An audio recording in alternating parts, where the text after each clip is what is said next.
Amigos, não tem coisa mais linda e abençoada que sermos inteligentes e bem sábios. Olha o que Paulo disse aqui em Coríntios, capítulo 14, Romanos capítulo 14, versículo 15. Mas se por causa da comida se contrista teu irmão, já não andas conforme o amor, não destruas por causa da tua comida aquele por quem Cristo morreu. Olha, vamos dizer que eu gosto de comer camarão. No Velho Testamento era proibido comer camarão. Talvez problemas de saúde, que não tinha refrigeração, o camarão estraga rápido, não sabemos, mas aí foi proibido. E eu gosto.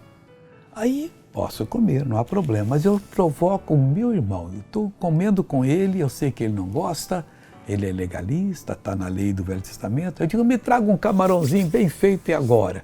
E ele fica triste, pode até se desviar. Então eu não vou comer camarão perto dele. Eu não vou provocá-lo. É isso que Paulo está falando. Vamos ser sábios para não prejudicarmos, não ajudarmos o diabo na destruição. Veja essa pessoa que foi abençoada, eu já volto. Foi do braço, né? Fiz cirurgia, caiu um tombo, né? Quanto tempo isso?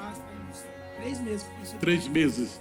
E você levantava só assim, olha ali, pessoal, que coisa bonita. Deixa eu orar com você agora. Pai, que nós sejamos sempre sábios, para não cooperarmos com o diabo, mas ao contrário, para levarmos o povo à libertação conforme é a tua vontade. Eu abençoo essa pessoa que está orando comigo e mando que todo o mal saia da vida dela agora, em nome de Jesus. Obrigado, Pai.